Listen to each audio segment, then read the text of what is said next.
আসসালামু আলাইকুম প্রিয় শিক্ষার্থী ভাই বোনেরা, অনার্স চতুর্থ বর্ষের পাশ্চাত্য সাহিত্যতত্ত্ব ধারা ও সাহিত্য সমালোচনা পদ্ধতি এই সাবজেক্টটিতে আপনাদেরকে স্বাগতম। আমি প্রথম ক্লাসে গ্রিক ও রোমান সাহিত্য সম্পর্কে আলোচনা করেছি, দ্বিতীয় ক্লাসে ধারার 4টি ধারা নিয়ে আলোচনা করেছি, আর আজকে সেই ধারারই আরও 5টি নিয়ে আলোচনা করব। মার্কসিজম, ফ্রয়েডিজম, ফেমিনিজম, মডার্নিজম এবং পোস্টমডার্নিজম। প্রথমত আসছি মার্কসিজম বা মার্ক্সবাদ। আমরা কার্ল মার্ক্সকে প্রত্যেকেই চিনি, যিনি হচ্ছে ইউরোপ মহাদেশের জার্মানির একজন বিখ্যাত দার্শনিক, আর তার যে মতাদর্শ তাকেই মার্কসিজম বা মার্ক্সবাদ বলা হয়ে থাকে। তো মার্ক্সবাদের উদ্ভবটা কোথায়? 19 শতকের জার্মান দার্শনিক কার্ল মার্ক্স এবং তার বন্ধু ফ্রেডরিক এঙ্গেলসের কাছ থেকে মূলত কার্ল মার্ক্সের যে মতাদর্শ, কার্ল মার্ক্সের যে মতামত, কার্ল মার্ক্সের যে প্রচলন, আর এই যে মার্ক্সবাদটা, এটি মূলত এই কার্ল মার্ক্সই প্রথমত প্রচার করেছেন। পরবর্তীতে যখন কার্ল মার্ক্স মৃত্যুবরণ করেন, তার পরে তার বন্ধু ফ্রেডরিক এঙ্গেলস তিনি মূলত এই মার্ক্সবাদটাকে প্রচার করেন এবং পরবর্তীতে ভিআই লেনিন নামে আমরা আরও একজনকে চিনি, ভিআই লেনিন এটিকে ব্যাপকভাবে প্রচার করেন এই মার্ক্সবাদটিকে। তো আমরা প্রথমত দেখি যে এই যে মার্ক্সবাদটার উদ্ভব হলো জার্মানির 19 শতকে। তো এই মার্ক্সবাদ তো তার একদিনে আসেনি। 19 শতক মানে কি, একেবারেই আধুনিক সময়ে আমরা চলে এসেছি। তো এই মার্ক্সবাদটা কিন্তু একদিনে চলে আসেনি, এটি মূলত নানান ধারায় নানান বিপ্লবের মধ্য দিয়ে কিন্তু মানুষ সচেতনতা যখন অর্জন করে তখন কিন্তু এই মার্ক্সবাদটা চলে আসে বা কার্ল মার্ক্স এই তত্ত্বটি সকলের কাছে প্রচার করেন। তো আমরা দেখি প্রথমত হচ্ছে ভূমিদাস বিপ্লব হয়ে থাকে। আমরা জানি একেবারেই শুরুর দিকে ভূমির মালিক হচ্ছে কৃষকরাই, তারাই কৃষিজ উপকরণ দিয়ে তারাই ফসল উৎপাদন করেন, কিন্তু সবশেষে কিন্তু নিয়ে যায় সেই রাজারা, অর্থাৎ সেখানে কিন্তু একটা সামন্ততান্ত্রিক ব্যবস্থা ছিল। তো সেখান থেকে কিন্তু তারা ধীরে ধীরে সচেতনতা অর্জন করে তারা কিন্তু একটা বিপ্লব সংগঠিত করেছিল। তো এই বিপ্লব সংগঠনের সাথে সাথেই কিন্তু দেখা যাচ্ছে যে তারা ধীরে ধীরে এই ভূমিদাস থেকে শ্রমিকে রূপান্তরিত হলো। এর মধ্যবর্তী সময়ে হচ্ছে ফরাসি বিপ্লব হলো, এরপর হচ্ছে শিল্প বিপ্লব। এই যে বললাম যে ভূমিদাস প্রথা বা ভূমিদাস বিপ্লব হয়েছিল, এই ভূমিদাস প্রথা বাদ হওয়ার পরে শিল্প বিপ্লব ঘটে, অর্থাৎ তারা আর জমিতে কাজ করে না, তারা বিভিন্ন কোম্পানি কলকারখানাতে কাজ করে।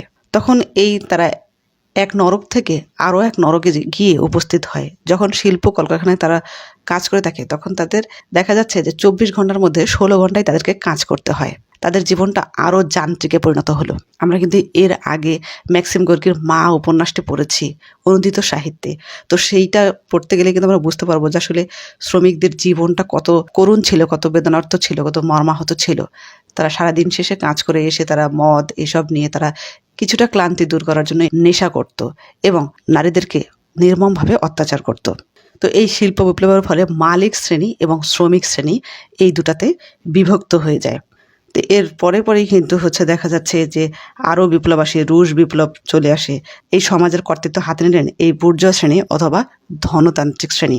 পুঁজিবাদের যে একটা প্রবণতা সেটি কিন্তু চলে আসলো। এরপরেই কিন্তু তারা দীর্ঘ সময় লড়াই সংগ্রাম করে, আমরা কিন্তু দেখেছি ম্যাক্সিম গোর্কির মাতে 1 মে হচ্ছে শ্রমিক দিবস, তারা দীর্ঘ সংগ্রাম করে তারা এই সমাজতন্ত্র প্রতিষ্ঠা করার জন্য জীবন দিয়েছেন, রক্ত দিয়েছেন, রাজপথে বেরিয়েছেন। তো এরপরেই কিন্তু দেখা গেল যে এই প্রথম বিশ্বযুদ্ধ হলো, এরপর হচ্ছে দ্বিতীয় বিশ্বযুদ্ধ। এই এত বিপ্লব, পুঁজিবাদ, তারপর হচ্ছে সমাজতন্ত্র, বুর্জোয়া শ্রেণী, ধনিক শ্রেণী, এই সকল কিছুর মধ্য দিয়ে কিন্তু আমরা মার্ক্সবাদের মতাদর্শটাকে দেখতে পারি। তিনি এই যুগে যুগে এই মানুষের যে এত ক্লান্তি, এত নির্যাতন, এত শোষিত, এত লাঞ্ছিত, এত বঞ্চনা, এই সকল কিছুর মধ্য দিয়ে কার্ল মার্ক্স তিনি তার মার্ক্সবাদ তত্ত্বটাকে, আর এই মার্ক্সবাদটা যদিও 19 শতকে পুরো ইউরোপ মহাদেশে ছড়িয়ে গিয়েছিল, পরবর্তীতে কিন্তু আমেরিকান সাহিত্যে মার্ক্সবাদের প্রভাব বিস্তৃত হয়ে 20 শতকের তৃতীয় দশকের ভয়াবহ মন্দার প্রতিক্রিয়ার ফলবর্তীতে এই মার্ক্সবাদটা তাদের মধ্যে ছড়িয়ে পড়ে। আর যেসব কবি দার্শনিকরা এই মার্ক্সবাদটাকে অনুসরণ করে, তাদের এই আদর্শটাকে অনুসরণ করে, তাদেরকেই কিন্তু মার্ক্সবাদী বলা হয়ে থাকে। তো আমরা এতক্ষণ থেকে এই মার্ক্সবাদ করছি, এখন আমরা দেখব যে মার্ক্সবাদের সংজ্ঞাটাই কি। মার্ক্সবাদের সংজ্ঞায় আমি লিখে রেখেছি, সমাজ সম্পর্কে মার্ক্সের সাম্য দৃষ্টি এবং গভীর সামগ্রিক চিন্তা চেতনাই হচ্ছে মার্ক্সবাদ। কার্ল মার্ক্স এবং তার বন্ধু ফ্রেডরিক এঙ্গেলস কিন্তু তারা সারা জীবন তারা মানব সমাজের উৎপত্তি, বিকাশ, ভবিষ্যৎ, পুঁজিবাদ, সাম্যনীতি, সমাজতন্ত্র এই সকল কিছু কিন্তু তারা বৈজ্ঞানিক দৃষ্টিভঙ্গিতে ব্যাখ্যা করার চেষ্টা করেছেন। আর এজন্যই লিখে রেখেছি যে সমাজ সম্পর্কে মার্ক্সের যে সাম্য দৃষ্টি, গভীর সামগ্রিক চিন্তা চেতনাই হচ্ছে মার্ক্সবাদ। এখন এই মার্ক্সবাদে মূলত রয়েছে উদ্ধৃত মূল্যতত্ত্ব, শ্রেণী সংগ্রাম তত্ত্ব, দ্বন্দ্বমূলক বস্তুবাদ, ঐতিহাসিক বস্তুবাদ। তার এই মার্ক্সবাদের মধ্যে কিন্তু এই সকল বিষয়বস্তুগুলো উল্লেখ রয়েছে। সেই সাথে আর্থসামাজিক বা রাজনৈতিক পটভূমি নয়, তিনি সাহিত্য ও শিল্পকলা বিবিধ প্রসঙ্গ নিয়ে প্রচুর মন্তব্য করেছেন, যা মার্ক্সীয় দর্শন বা মার্ক্সবাদ বলে অভিহিত। তাহলে আমরা বলতে পারি যে মার্ক্সবাদ কী কী নিয়ে মূলত তিনি মন্তব্য করেছেন বা মত প্রদর্শন করেছেন, সেটা হচ্ছে উদ্ধৃত মূল্যতত্ত্ব, শ্রেণী সংগ্রাম তত্ত্ব নিয়ে তিনি আলোচনা করেছেন, দ্বন্দ্বমূলক বস্তুবাদ, ঐতিহাসিক বস্তুবাদ এবং তাদের বিশ্লেষণ করেছেন। আর্থসামাজিক এবং রাজনৈতিক পটভূমিকার পাশাপাশি তিনি সাহিত্য এবং শিল্পকলার রূপ, রস এগুলোও তিনি বিস্তর আঙ্গিকে মন্তব্য করেছেন। এসবই হচ্ছে মার্ক্সবাদ বলে অভিহিত। তো আমরা দেখি যে মার্ক্সবাদীগণ মনে করেন সমাজ মূলত দুই ভাগে বিভক্ত, একটা হচ্ছে কাঠামো আর একটা হচ্ছে উপরিকাঠামো। এখন কাঠামো এবং উপরিকাঠামো কি? কাঠামোকে কার্ল মার্ক্স বলেছেন অর্থনীতি, আর উপরিকাঠামোকে কার্ল মার্ক্স বলেছেন রাজনৈতিক, ধর্মীয় চিন্তা, আইন সভা, দর্শন, এই সকল কিছু হচ্ছে উপরিকাঠামো, যা কিন্তু অর্থনীতির ওপরেই নির্ভর করে। আর এই কাঠামোকে একটি রাষ্ট্রের ভিত্তি বলা হয়েছে, আর এই উপরিকাঠামোকে তালা বলা হয়েছে অথবা উপরিকাঠামো বলা হয়েছে। আর এই শিল্প, এই সংস্কৃতি, এই সঙ্গীত, সাহিত্য, রূপ, রস, তারপর হচ্ছে শিল্পকলা, এই সকল কিছু কিন্তু উপরিকাঠামোর অন্তর্ভুক্ত। এই কাঠামো এবং উপরিকাঠামো সমাজ বা রাষ্ট্রে অঙ্গাঙ্গিভাবে জড়িত।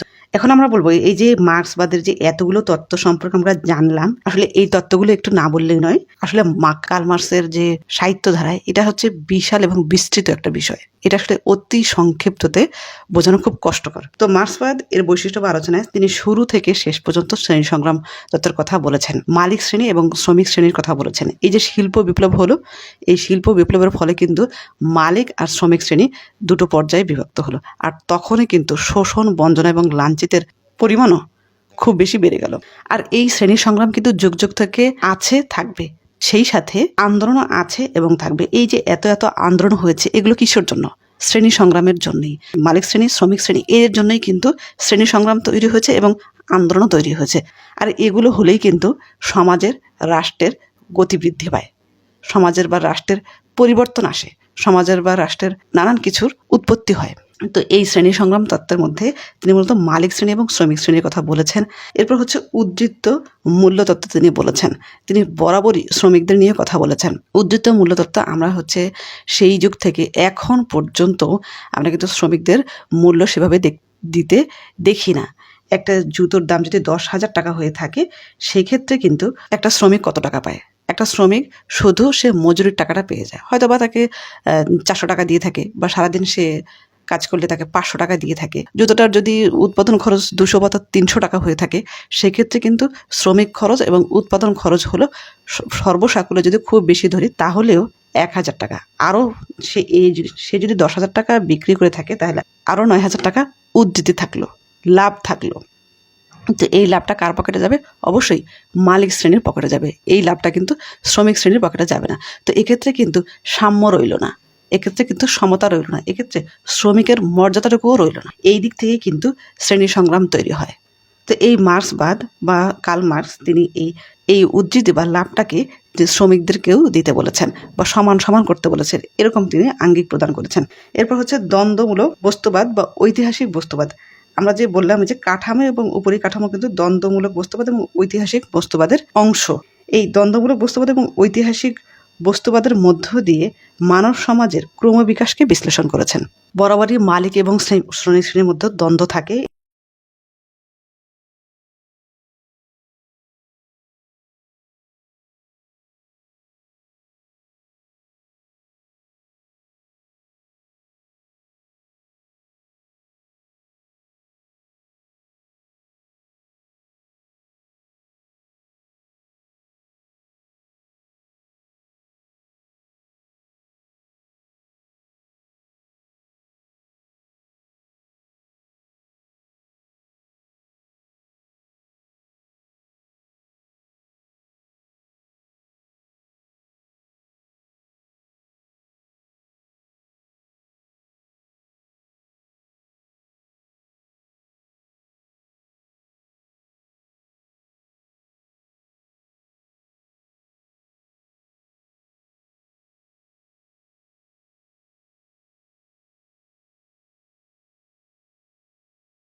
তো মোটামুটি এই মার্ক্সবাদ সম্পর্কে কিন্তু এই যে শ্রেণী সংগ্রাম তত্ত্ব থাকবে, উদ্যোত মূল্য তত্ত্ব, এগুলো সম্পর্কে তিনি আলোচনা করেছেন। দ্বন্দ্বমূলক বস্তুবাদ সম্পর্কে আলোচনা করেছেন, ঐতিহাসিক বস্তুবাদ সম্পর্কে আলোচনা করেছেন। সেই সাথে তিনি শিল্প এবং সাহিত্য সম্পর্কেও আলোচনা করেছেন। তিনি শিল্প এবং সাহিত্যকে সমাজের উপরিকাঠামো হিসেবে নির্ণয় করেছেন। আর এই সাহিত্য ও শিল্পকলার নতুন ধারা এবং আঙ্গিকের যদি উদ্ভব ঘটে, তাহলে কিন্তু সমাজ কাঠামোরও পরিবর্তন ঘটে। অর্থাৎ তিনি চোখে দেখা যেগুলো সংখ্যা, সাফল্য, দুঃখ, বেদনা সাহিত্যে রূপায়িত হোক, এগুলোই কিন্তু কার্ল মার্কস চেয়েছেন এবং কামনা করেছেন। আর মানুষের এই বাস্তব জীবন দর্শন যখন সাহিত্যে উঠে আসবে, তখন কিন্তু সাহিত্য হবে প্রাণবন্ত এবং সেই সাথে মানুষের সচেতনতা তৈরি হবে, মানুষের মধ্যে আন্দোলনের গতি বেড়ে যাবে, সমাজ পরিবর্তনের গতি বেড়ে যাবে। এই জন্যই কিন্তু তিনি সাহিত্য এবং শিল্প সম্পর্কেও নানান তথ্য দিয়েছেন এবং এর উপরে জোর প্রদান করেছেন। অতি সংক্ষিপ্ততে যদি বলতে চাই, তাহলে কিন্তু বলবো যে এই কার্ল মার্কস এবং তার বন্ধু ফ্রেডরিক এঙ্গেলস তারা তাদের জীবনটাকে উৎসর্গ করেছিলেন বিপ্লব সংগঠনে, সমাজ পরিবর্তনের তাত্ত্বিক নির্মাণে, এবং সেই সাথে সাহিত্য ও শিল্পকলার বিবিধ প্রসঙ্গ নিয়ে তারা মন্তব্য করেছেন, আলোচনা করেছেন। এবং মার্ক্সবাদটাই হলো সাধারণ এবং নিপীড়িত শ্রেণীর অধিকার প্রতিষ্ঠার একটি বলিষ্ঠ রীতি ও পদ্ধতি। তো মার্ক্সবাদ সম্পর্কে কিন্তু আমাদের বাঙালি কবিরাও নানান উপন্যাস, ছোট গল্প এগুলো রচনা করেছেন। যেমন বলতে পারি যে মানিক বন্দ্যোপাধ্যায়ের পদ্মা নদীর মাঝি, এটা কিন্তু এই উপন্যাসের মধ্যে মার্ক্সবাদ কিন্তু স্পষ্ট হয়েছে, শ্রেণী সংগ্রাম তত্ত্ব স্পষ্ট হয়েছে। প্রাগৈতিহাসিকেও কিন্তু মার্ক্সবাদ স্পষ্ট হয়েছে।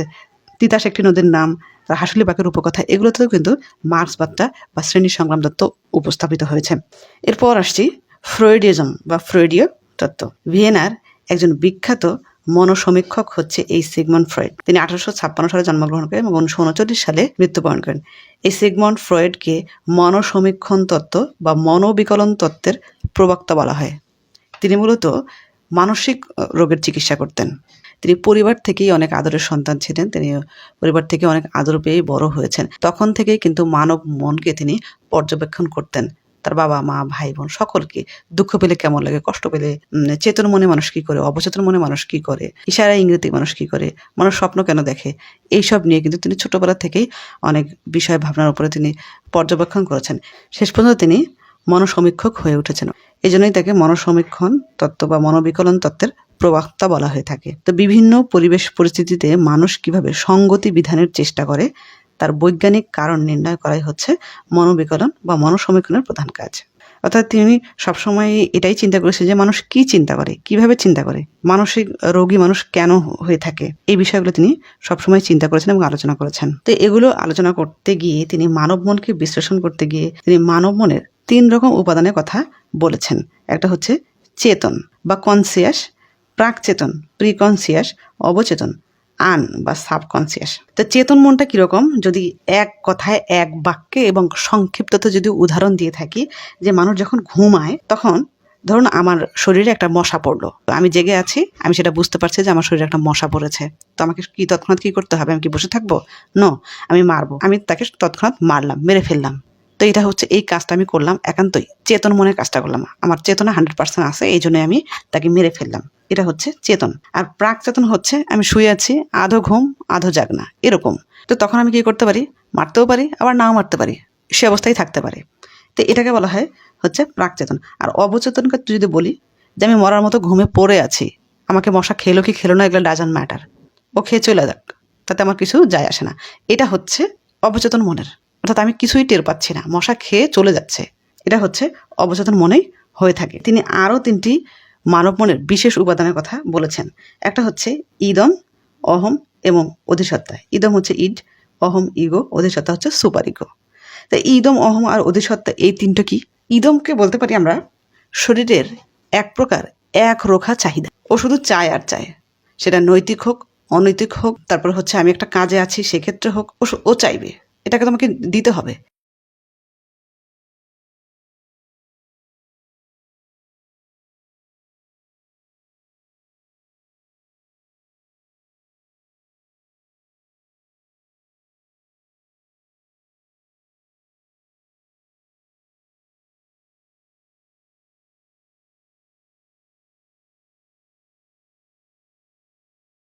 ধরুন আমার খুব ক্ষুধা লেগেছে, এখন এই ইদম বলছে তাড়াতাড়ি খেয়ে নে, তোর ক্ষুধা লেগেছে। মানে আমি কাজ করছি কি করছি না এটা হচ্ছে পরে, আমি এখন অফিসে কাজ করছি, কিন্তু তারপরে ইদম বারবার কি বলছে, তাড়াতাড়ি খেয়ে নে, তোর ক্ষুধা লেগেছে, কাজ পরে, তুই একে খা। তো এটা হচ্ছে ইদম। নৈতিক অনৈতিক কাজ এগুলো সে কোনো কিছুই বুঝবে না। মানুষ যেহেতু রক্ত মাংসের গড়া, এই ইদম চাবেই, এর চাহিদা অগাধ। 3 নাম্বারটা আমরা দেখি অধিসত্তা।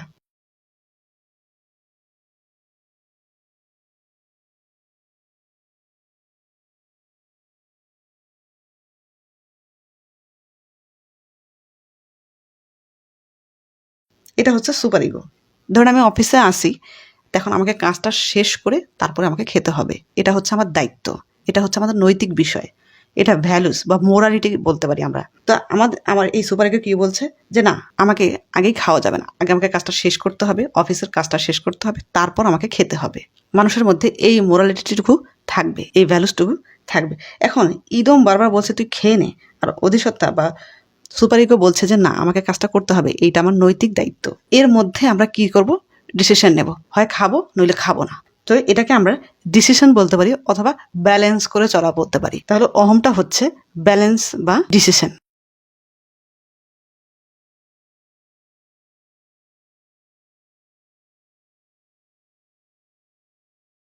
তো এটা হচ্ছে অহম। তাহলে এই সিগমন্ড ফ্রয়েড মূলতই মানুষের মনটাকে নিয়ে, মানসিক রোগটাকে নিয়ে তিনি আলোচনা করেছেন, মানব মনের উপাদানগুলো নিয়ে তিনি আলোচনা করেছেন। এছাড়াও কিন্তু তিনি মানব মনেরই নানান বিষয় নিয়ে আলোচনা করেছেন। তিনি কিন্তু মানুষ স্বপ্ন কেন দেখে এটার নিয়েও আলোচনা করেছেন। তিনি এইভাবে স্বপ্নের ব্যাখ্যাটা দিয়েছেন যে আসলে স্বপ্ন মানুষ কখন দেখে। স্বপ্ন দেখতে প্রত্যেকেই ভালোবাসে। কেন মানুষ স্বপ্ন দেখে?